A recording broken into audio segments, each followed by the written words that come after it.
Welcome to a new video and welcome to my large animal medicine and surgery rotation at Virginia, Maryland. I'm not gonna lie, I'm pretty exhausted. I did not get home until late last night, which was a little unexpected, but it does happen sometimes.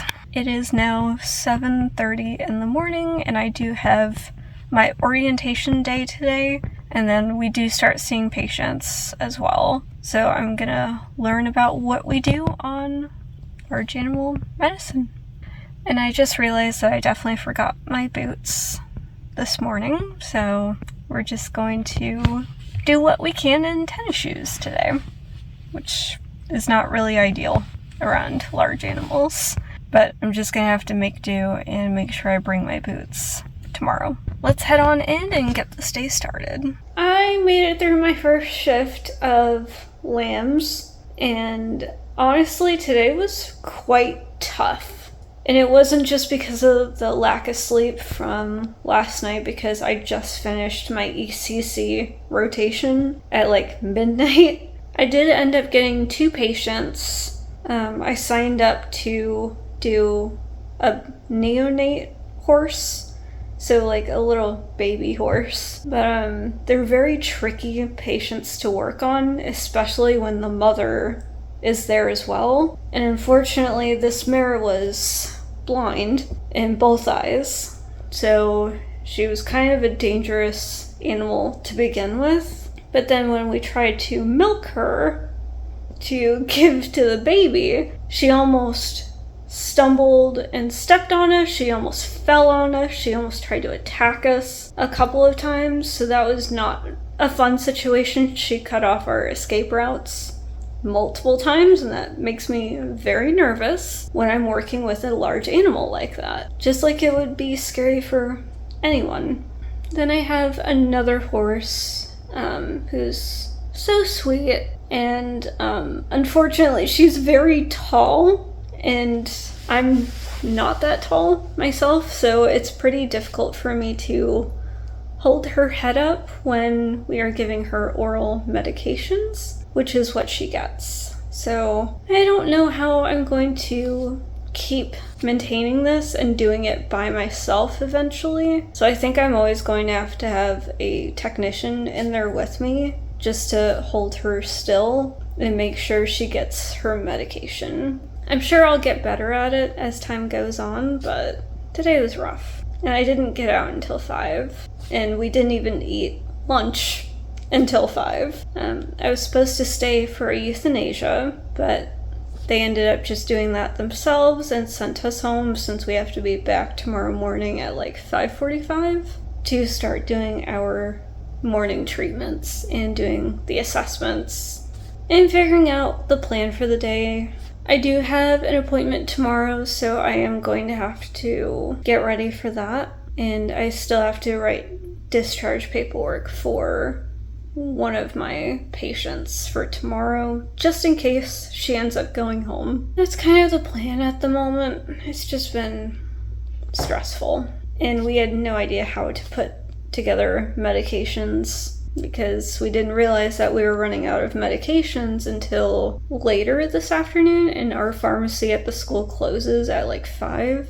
We had to do kind of like a rush plan to get those medications, just because both of the patients that I had were staying the night.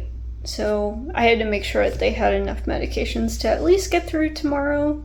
I'm not quite sure how I'm going to keep up with this rotation, if it's going to be like this the entire time, but we'll just get through it day by day. I'll let you know how my shift goes tomorrow.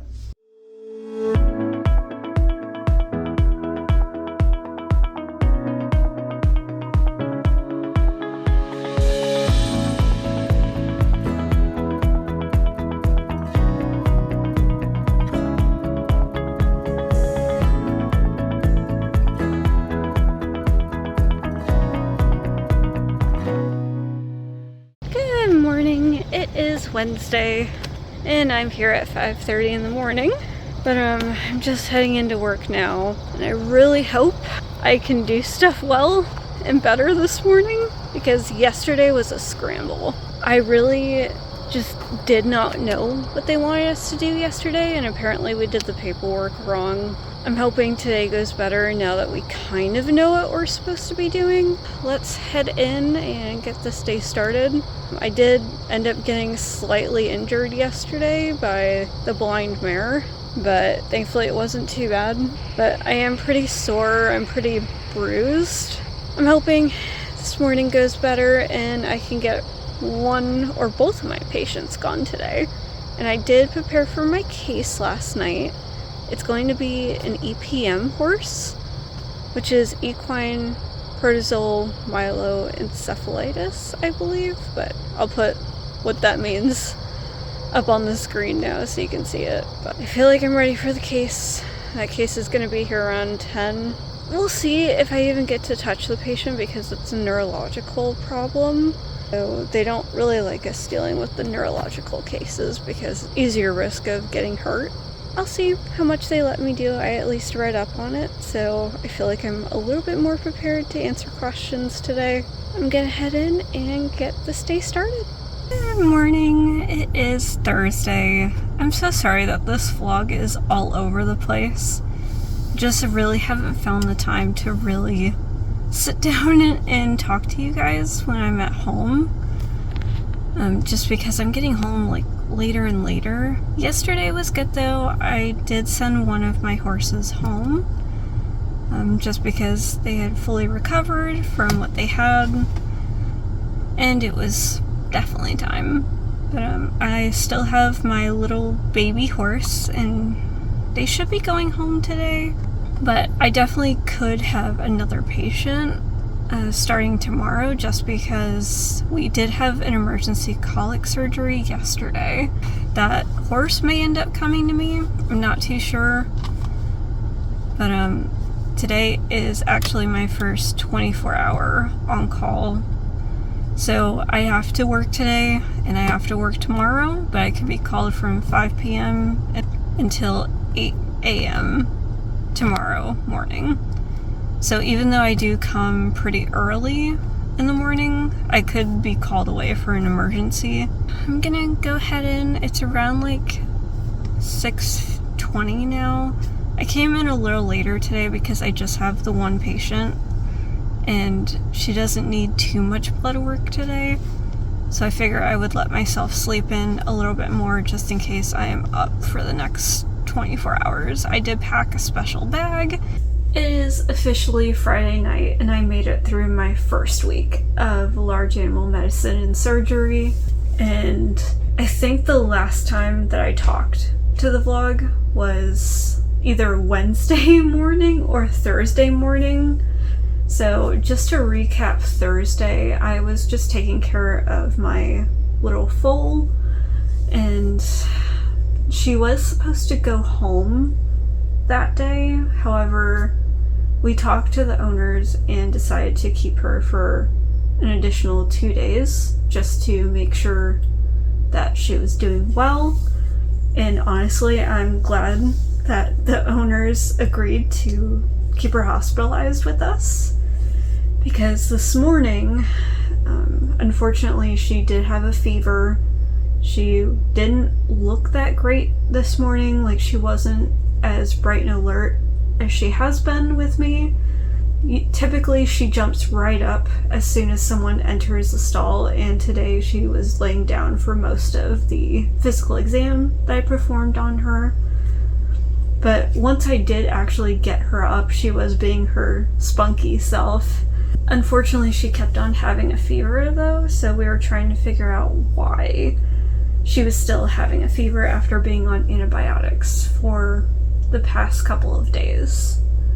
So we did some diagnostics. We did an ultrasound of the thoracic cavity, of the umbilical area, and also of the abdomen, just to make sure she didn't have a ruptured bladder, because apparently she also didn't have any urination streams throughout the day.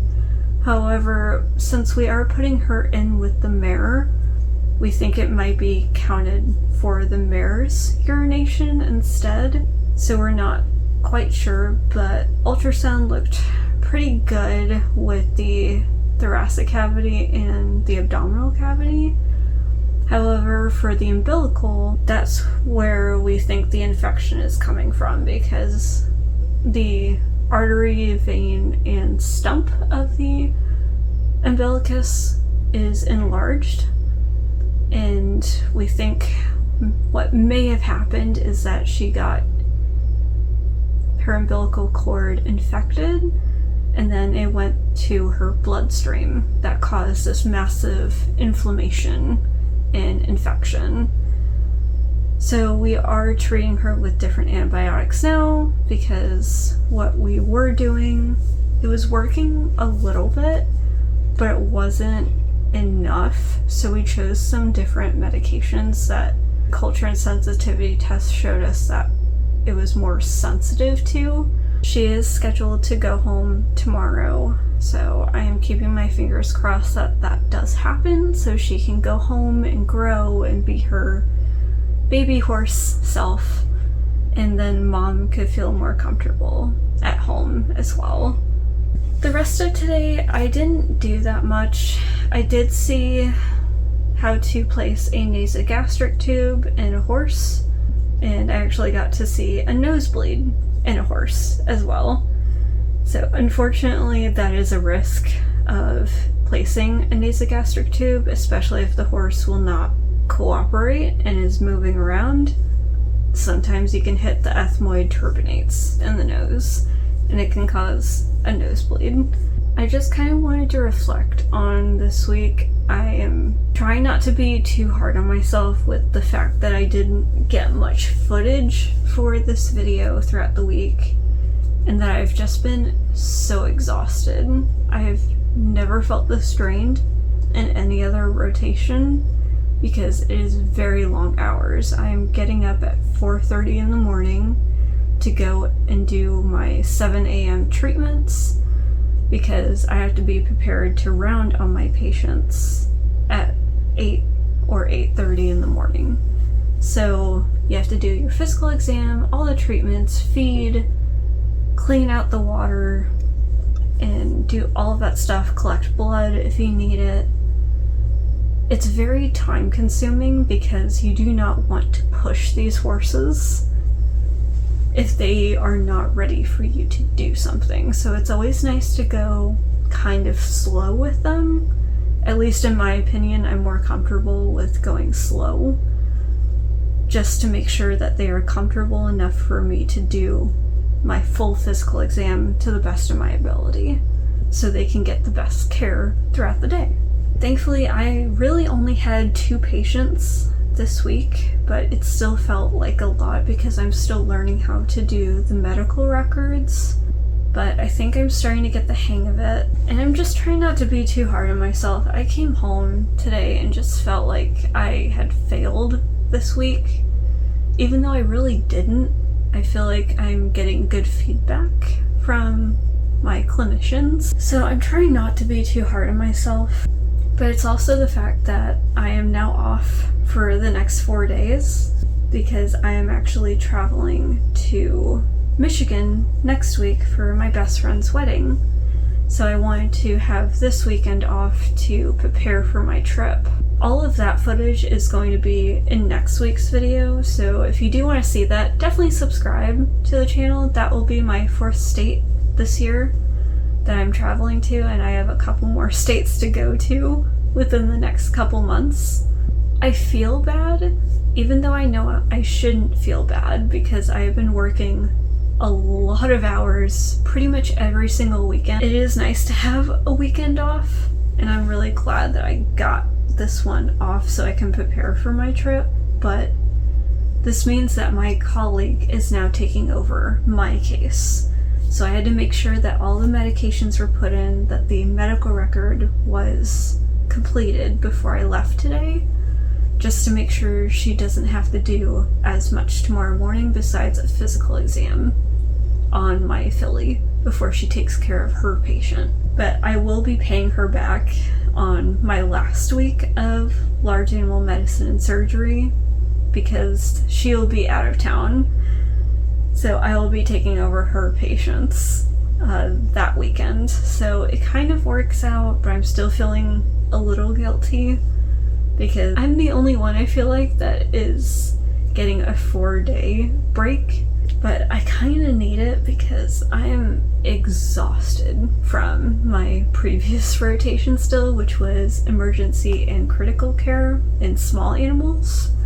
And all of those videos are going to be up by now, so definitely check those out on my channel too, just so you can see what the difference is between small animal emergency versus large animal emergency, which is what I'm in right now.